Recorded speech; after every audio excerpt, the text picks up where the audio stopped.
সন্ধ্যায় বা রাত্রে আল্লাহ সুবহানাহু ওয়া তাআলার এই শক্তিশালী নাম যদি কেউ ১০০ বার পড়ে, সে অল্প দিনে কোটিপতি হয়ে যাবে, অল্প দিনে তার ধন সম্পদ বেড়ে যাবে। আমি আপনাকে বলছি, আজ সন্ধ্যায় বা রাত্রে আপনারা এই নামটি পড়ে আল্লাহ তাআলার কাছে দোয়া করুন। কাল সকাল থেকে আপনি ফলাফল দেখতে পারবেন। আজ পর্যন্ত এই আমল করে ব্যর্থ হয়েছে এমন একটি লোক আপনি খুঁজে পাবেন না।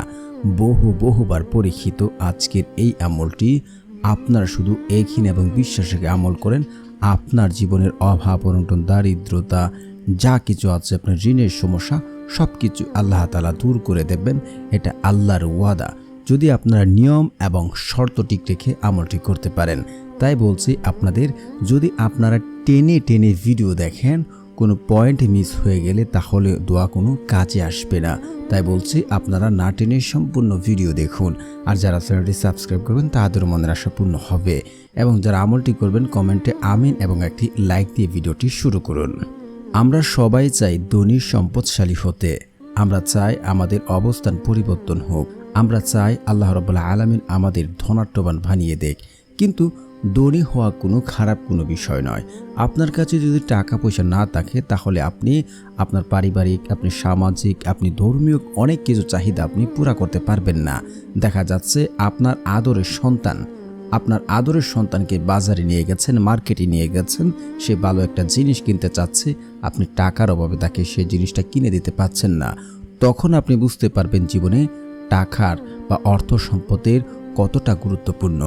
আপনি আরও উপলব্ধি করতে পারবেন যখন আপনার আদরের স্ত্রী, আপনি তাকে পছন্দের কোনো জিনিস কিনে দিতে পারছিলেন না, তখনও বুঝতে পারবেন টাকা কতটা গুরুত্বপূর্ণ জিনিস।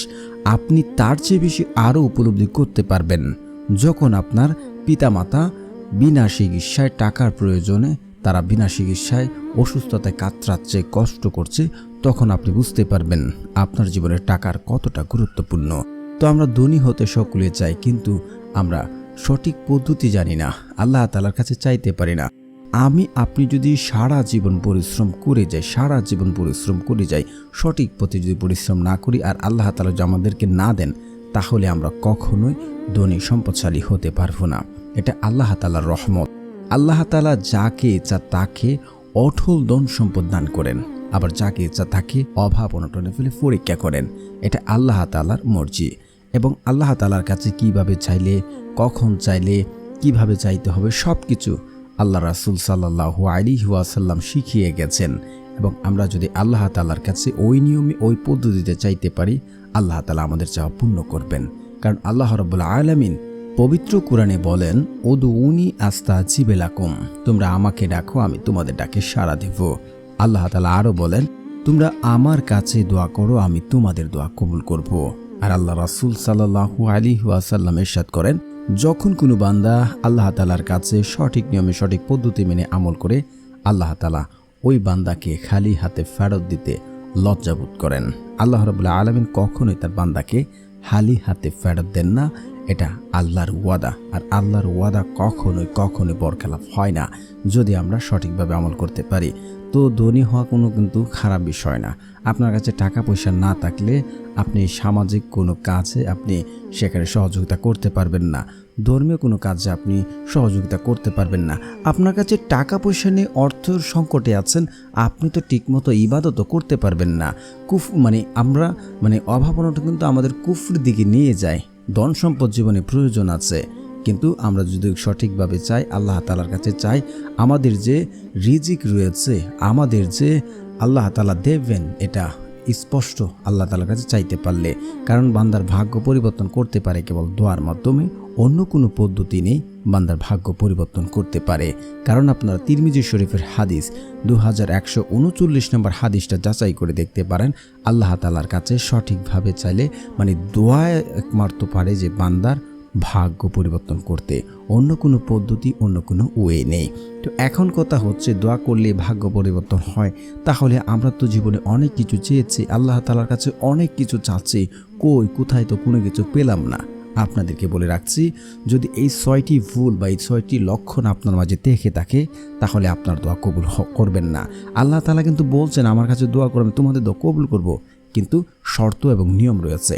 এই 6টি শর্ত বা এই 6টি ভুল আপনার মধ্যে থাকলে আপনার দোয়া কবুল হবে না।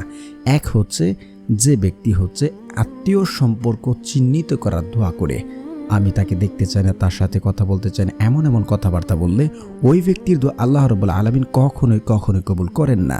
দ্বিতীয়ত হচ্ছে পিতা মাতার অবাধ্য সন্তান, ওই ব্যক্তির দোয়া আল্লাহ রাব্বুল আলামিন কখনোই কবুল করেন না। 3 নম্বর হচ্ছে যে ব্যক্তি হচ্ছে 5 ওয়াক্ত নামাজ আদায় করে না, ওই ব্যক্তির দোয়া আল্লাহ রাব্বুল আলামিন কখনোই কবুল করেন না। 4 নম্বর হচ্ছে যে ব্যক্তি হারাম খাবার খাবে, ওই ব্যক্তির দোয়া আল্লাহ রাব্বুল আলামিন কখনোই কবুল করবেন না।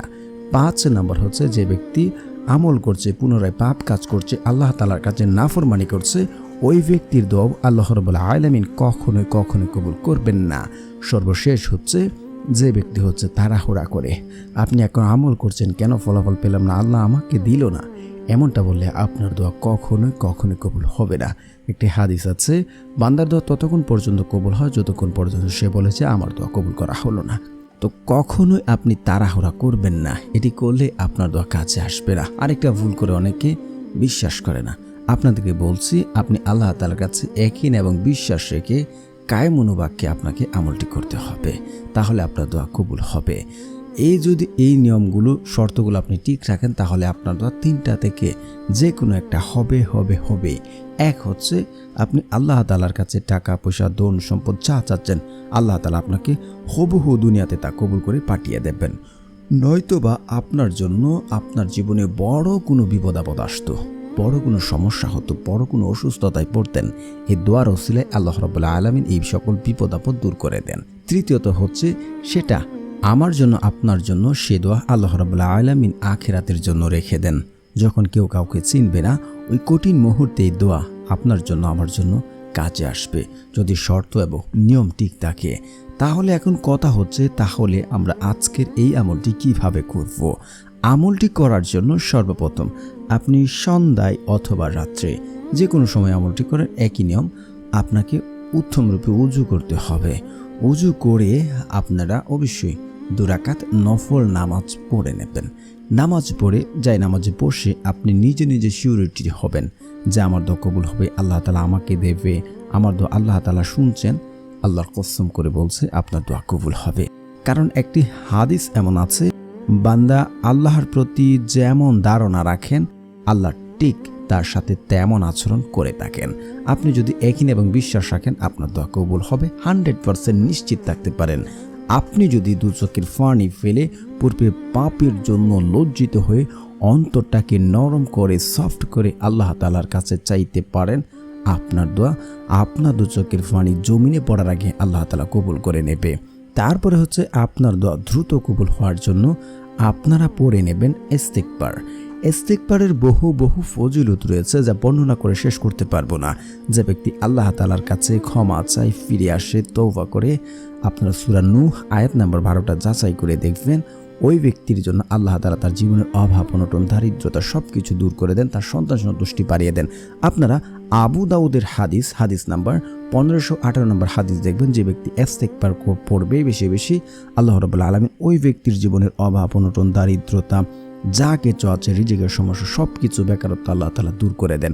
শুধু তাই নয়, সে যদি দুনিয়াতে কঠিন থেকে কঠিন বিপদে পড়ে যায়, যে বিপদ থেকে উদ্ধার হওয়ার কোনো পথ খুঁজে পাচ্ছে না, আল্লাহ রাব্বুল আলামিন কুদরতিভাবে তার বিপদ আপদ দূর করে দেন। শুধু তাই নয়, তাকে এমন জায়গা থেকে এমন উৎস থেকে রিজিক দান করেন যা সে কোনোদিন কল্পনাও করেনি এবং কোনোদিন সে চিন্তাও করেনি। অবশ্যই আপনারা 121 বার ইস্তিগফার পড়বেন। আস্তাগফিরুল্লাহ, আস্তাগফিরুল্লাহ, আস্তাগফিরুল্লাহ, আস্তাগফিরুল্লাহ।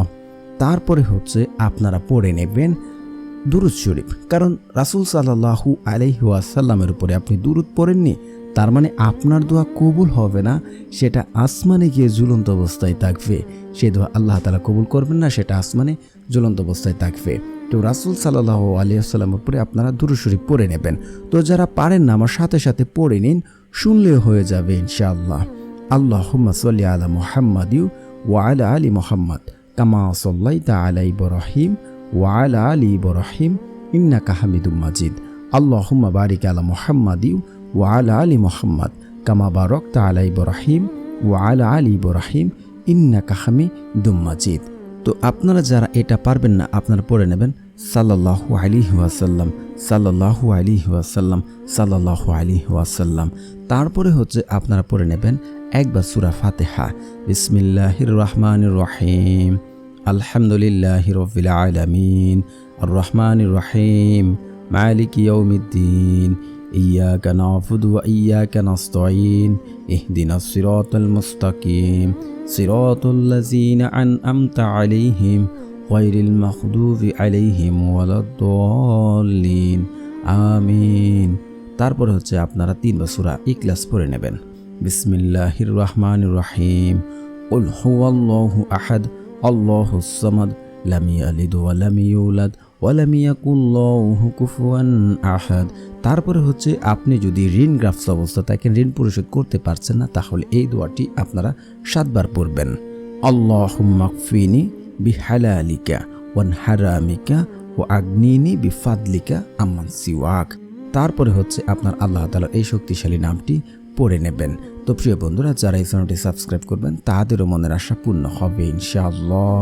কারণ যাদের মন ভালো তারা অন্যদের সহযোগিতা করেন এবং আল্লাহ তাআলা তাদের মনের আশা পূর্ণ করে থাকেন। তো আল্লাহ সুবহানাহু ওয়া তাআলার সেই শক্তিশালী নামটি হচ্ছে ইয়া মালিকু, ইয়া মালিকু, ইয়া মালিকু। তারপর 2 হাত তুলে কায়ামনুবাক্যে কান্নাকাটি করে আল্লাহ তাআলার কাছে দোয়া করুন। একই এবং বিশ্বাস রেখে আল্লাহর কসম করে বলছি, আপনি অল্প দিনে ধনী সম্পদশালী হবেন, ধন সম্পদ বৃদ্ধি হতেই থাকবে, বিপদ আপদ দূর হবে। তো প্রিয় বন্ধুরা, যারা আমলটি করবেন অবশ্যই একটি লাইক করবেন এবং একটি কমেন্টসে আপনার মনের আশাগুলো লিখে যাবেন এবং সকলেই বলবেন আমিন, আমিন, আমিন। ইনশাআল্লাহ, ইনশাআল্লাহ আমাদের আপনাদের সকলেই মনের আশা আল্লাহ সুবহানাহু ওয়া তাআলা পূর্ণ করবেন। একই এবং বিশ্বাস রেখে আমলটি আজ রাতে করা শুরু করে দিন।